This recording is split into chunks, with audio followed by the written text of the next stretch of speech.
Jason, Newey Scruggs, NBC5. Is this a case of championship experience against some of the youth of your team tonight? No, the Warriors are good. They're a good team. We executed there for a little bit. That third quarter, we talked about and understood. That's where they, tend to turn up the heat, and so,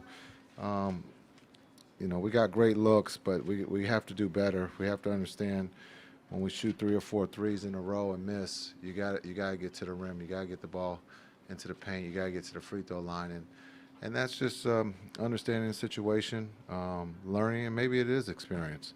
But again, the guys came out and executed from the start and put ourselves in a position to win on the road.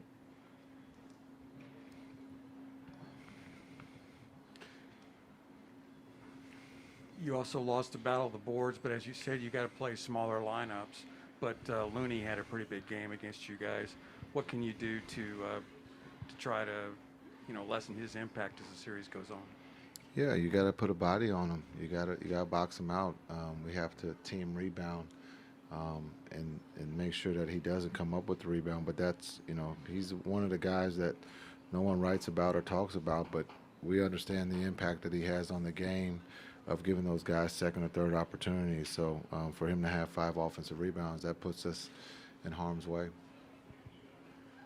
Why do you think the dam broke for you guys defensively in the fourth quarter? Offense.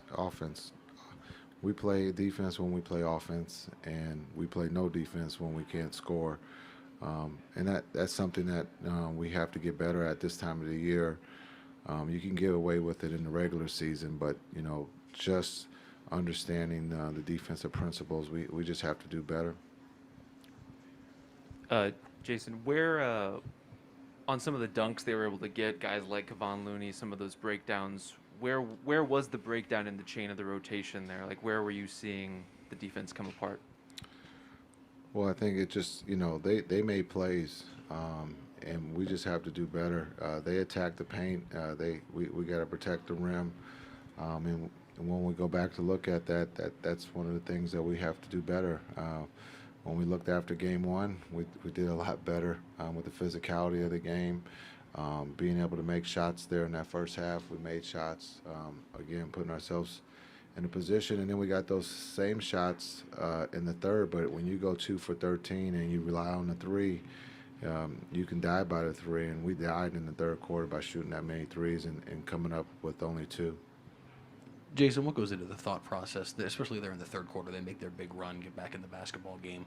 How do you evaluate when to call a timeout, when not to? How do you try and use that, or perhaps not use that to stem the tide in that situation? You only have so many timeouts. I can't burn them all in the third. And so just understanding, we've gone through runs. This is a team about runs, and also this is a great learning experience for a young team to go through to understand what it means to stop a run.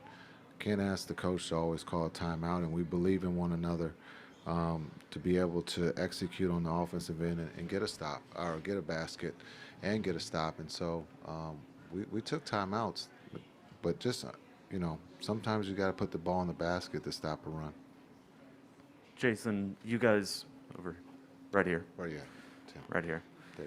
You guys have taken pretty much the most threes in the postseason, and you've won that way. So in your eyes, what's the difference from taking too many threes, or what's a 3-point shot that you guys were taking that it would be better or for a different outcome? Well, if you make them, that's great, but you just have to understand, if you miss 4 in a row, you can't take the 5th. You got to make it. That just puts too much stress on yourself and your team. Because if you're not getting stops on the other end, it turns into a blowout. And so that's what I mean by being understanding, what situations we put ourselves in by shooting 4 threes in a row. If you shoot the 5th one, you got to be able to make it. If you don't, you're on the other end of a blowout, and that's what happened in the third quarter. Jason, you guys have shown the ability to be resilient at multiple different stops through this postseason. Is this as big a piece of adversity your team has faced in these playoffs, having such a big lead and allowing it to go away? It's basketball. We're on the road against one of the best teams in the league. It happens. They held serve. We've seen this in Phoenix. So now we have to go back and just focus on Game 3 and get ready for Game 3, understanding what's at stake. We just have to protect home and focus on that first possession.